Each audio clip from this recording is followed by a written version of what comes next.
जय भगवान। परम पूज्य सद्गुरुदेव श्री रणछोड़ दास जी महाराजे वर्सावेली अमृत धारा गुरुदेव की सन्निधि में संकलन श्रीमती पन्नाबेन हरीश भाई रूपारेलिया भाग बे। सिद्ध सद्गुरु श्री रणछोड़ दास जी महाराज श्री गुरुदेव की सन्निधि में 1950 से 1970। पाप कर्म। भिक्षा मांग के पेट भरना अच्छा है, परंतु परद्रव्य हरण महाघोर पाप है। किसी की सरलता व परवशता का लाभ उठाना पाप है। कमजोर आर्थिक परिस्थिति वालों की अवहेलना व भर्त्सना करना महापाप है।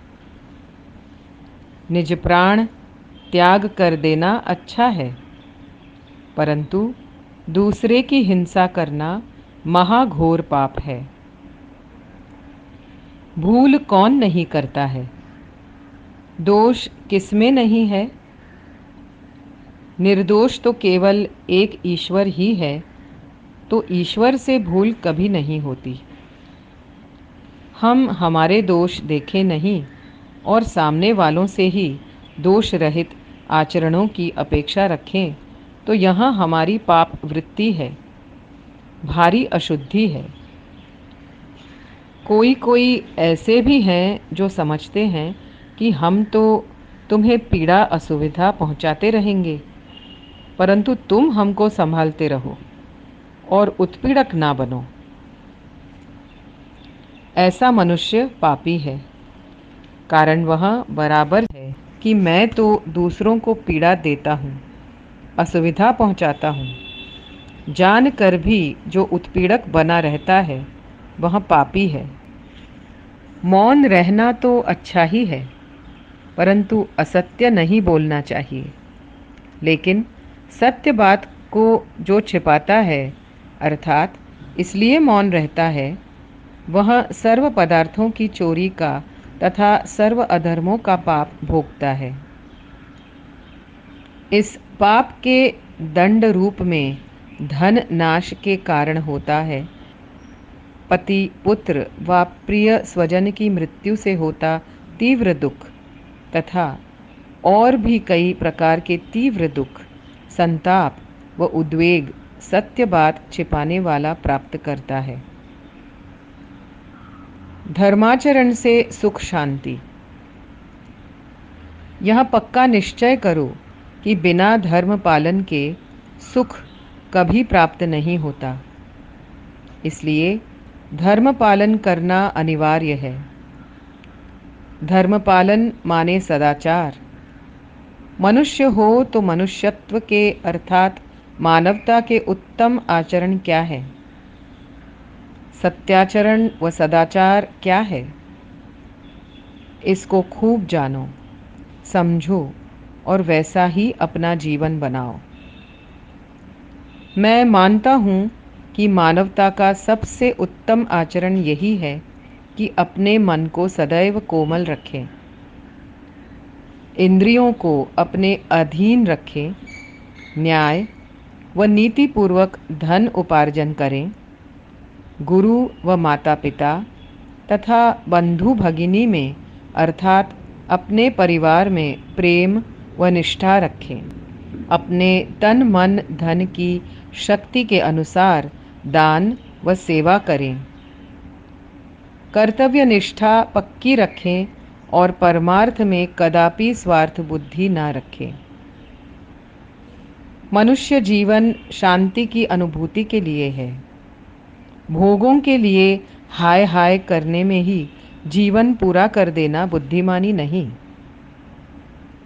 इंद्रियों की प्रियता और अप्रियता और अनुकूलता प्रतिकूलता की परवाह न रखते हुए अपने निश्चित किए हुए नैतिक आदर्शों का अनुसरण जट कर करें, वही मनुष्य है। स्वार्थ और भोग लालसा में फंसकर नीति को छोड़ दे, कर्तव्य को ठुकरा दे तथा धर्म का त्याग कर दे, वह तो क्षुद्र प्राणी है।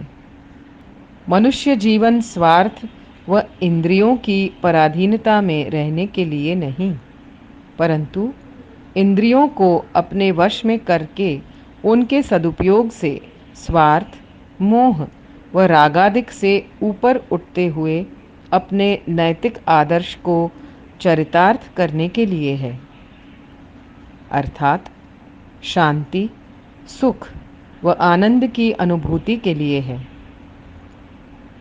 भोजन के लिए जीने का नहीं, परंतु शरीर निर्वाह के लिए भोजन होता है। इसी प्रकार रुपये साध्य नहीं, धन तो केवल सुखपूर्वक जीवन यापन का एक साधन मात्र है। धन संग्रह व विषय भोग को ही मनुष्य जीवन का अंतिम साध्य मत समझो। नीति का भूलना महापाप है। भगवान तो सदा सर्वदा व सर्वत्र अपने साथ हैं ही, लेकिन हम में ऐसी श्रद्धा नहीं और न हम ऐसा मानना चाहते हैं।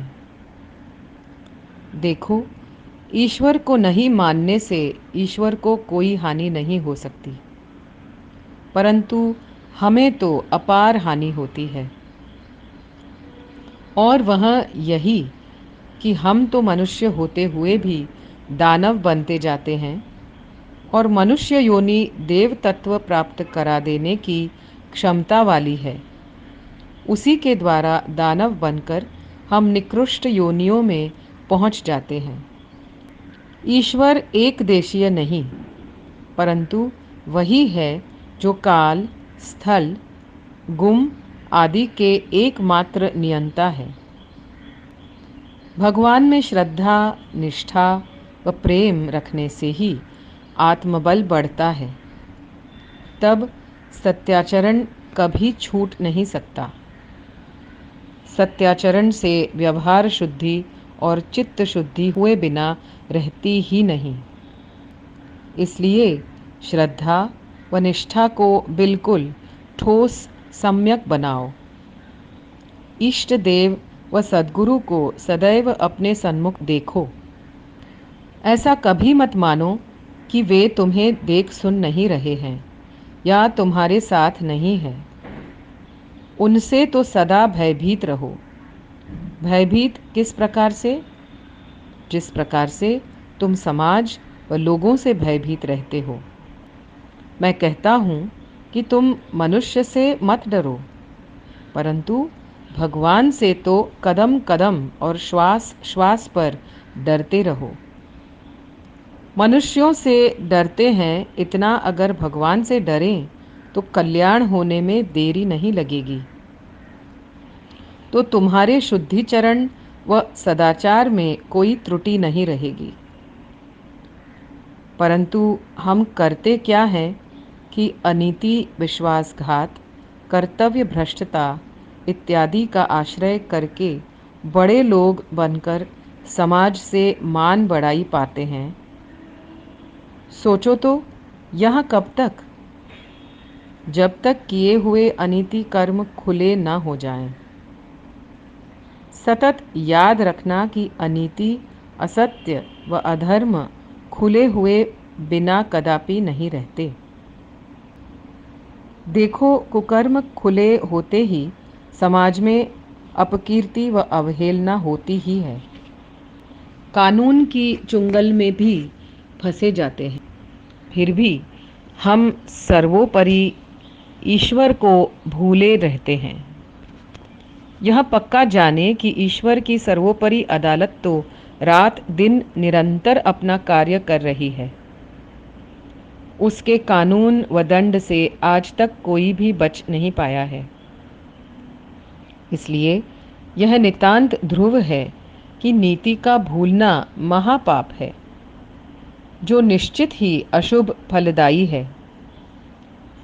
सोचो तो, जिनके तन, मन, वचन व धन के व्यवहारों में नीति व सत्य का ठोस सदाचार नहीं, वे आत्मा का वैभव क्या जान पाएंगे? और जब जानेंगे ही नहीं, तब फिर उसे प्राप्त करने की तो बात ही कहाँ। थोड़ा तो सोचिए, इतनी अनीति क्यों और किस लिए?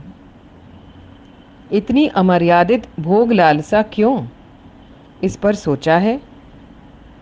एक ने अनीति अपनाई तो दूसरों ने भी अपनाई, और अनुकरण से फौरन तीसरे ने, फिर चौथे ने। ऐसी अंधाधुंधी क्यों? अंधा अनुकरण क्यों? नीति की कमाई से यदि हम छोटे से मकान में शांति में रह सकते हैं, तब फिर बड़े बंगले के लिए लालसा क्यों? और उनकी पूर्ति के लिए अनीति व कर्तव्य भ्रष्टता का आश्रय क्यों? यह कहाँ की कैसी बुद्धिमानी समझी जाती है?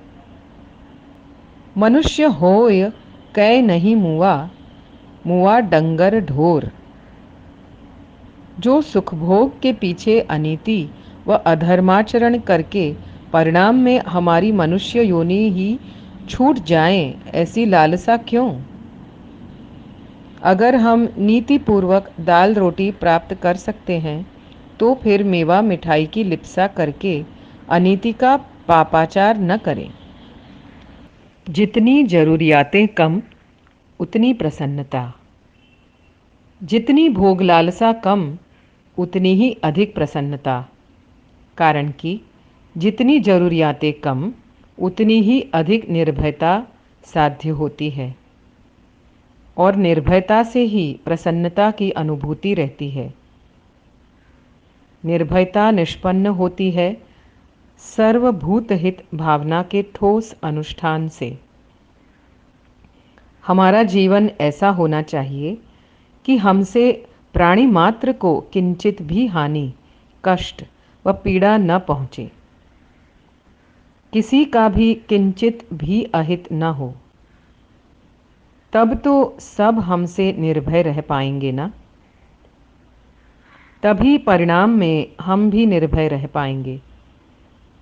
हम दूसरों से निर्भय और दूसरे भी हमसे निर्भय।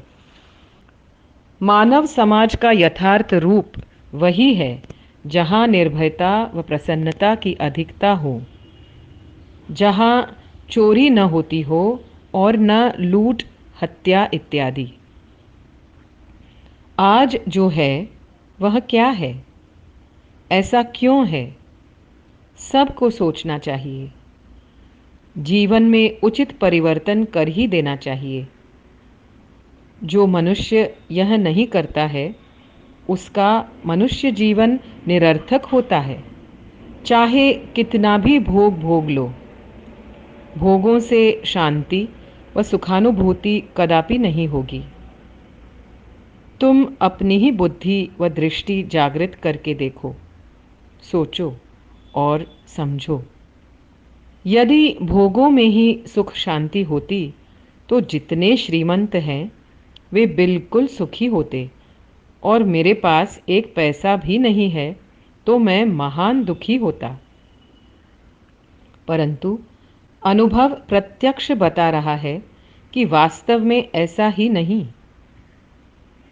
जो है वह तो इससे विपरीत है। इस पर खूब सोचो और निश्चय कर जीवन में शुद्धि, मुदिता व दिव्यता के हेतु उचित परिवर्तन न कर दो। जो परलोक यहाँ सुख चाहूँ, सुनि मम वचन हृदय दृढ़ गहूँ। जिनके द्वारा समस्त भूतों की उत्पत्ति है और जो चराचर जगत में व्यापक ओत प्रोत है, उस भगवान की पूजा मनुष्य केवल अपने सत्कर्म के द्वारा ही कर पाता है। तभी मनुष्य यथार्थ सुख शांति, प्रसन्नता व सिद्धि प्राप्त करता है। इसलिए प्राणी मात्र के प्रति प्रेम, उदारता व करुणा के लिए हम में त्याग भावना अनिवार्य है। त्याग से ही यथार्थ सुख प्राप्त होता है, जो कि प्रारंभ में थोड़ी कष्टानुभूति देता है, परंतु फौरन ही एक प्रकार का अलौकिक रस व तुष्टि की प्रसन्नता देता हुआ हमारी उदारता को पुष्ट करता हुआ परिणाम में तो नित्य सुख की शाश्वत निधि प्राप्त करा देता है। वह सुख प्रथम साधन के आरंभ काल में यद्यपि विष के समान भासता है, परंतु परिणाम में अमृत के तुल्य है। इसलिए जो भगवत विषयक बुद्धि के प्रसाद से उत्पन्न हुआ सुख है, वह सात्विक कहाँ गाय है। निज सुख बिनु मन होई की थीरा, स्पर्श की होई बिही न समीरा। भोग का स्वरूप व परिणाम त्याग से सर्वथा विपरीत है। भोग प्रारंभ में बहुत मधुर लगता है, जिससे सुख का एक प्रकार का मिथ्या आभास बना रहता है, जो कभी भी सहसा ही छिन्न भिन्न हो जाता है।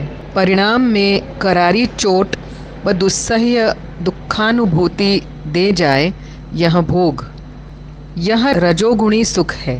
प्रारंभ व परिणाम में मोह ममत्व पैदा करता है। निद्रा, प्रमाद, अज्ञान व अकर्मण्यता के द्वारा सुखाभास होता है। वह तमोगुणी वृत्ति का तमोगुणी सुख है। हमारी विडंबना यह है कि हम इस हाड़मास के अनित्य शरीर को नित्य समझकर उसी की सुख सुविधा व इंद्रियों के सुखोपभोग में रत रहते हैं। नित्य तत्व माने आत्म चैतन्य तत्व, जो इस अनित्य जड़ शरीर में विद्यमान रहकर सर्व इंद्रियों को चेतनमयी बनाए रहा है, उसी को भूले हुए रहते हैं। देखो तो मोह निद्रा कितनी प्रगाढ़ है। कर्तव्य पालन, सत्कर्म, प्रेम भाव, सद्बुद्धि, त्याग, परमार्थ आदि को काम, क्रोध, लोभ, मोह, स्वार्थ, लिप्सा तथा रागादिक लुटेरे लूट ले जा रहे हैं। इतने पर भी मनुष्य को देखने में नहीं आ रहा है कि मैं क्षण क्षण पर लूटा जा रहा हूँ। क्या और कितना कहूँ। तस्मात् जागृहि जागृहि। पकाया हुआ अन्न 1-2 दिन में बिगड़ जाता है। संभाल के रखा हुआ अनाज भी 1, 2 या 5-7 साल में सड़ गल जाता है। तब फिर उसी अन्न रसे पैदा व पुष्ट हुए इस स्थूल शरीर में नित्यता कहाँ से होवे। जय भगवान। श्री सद्गुरुदेव की जय।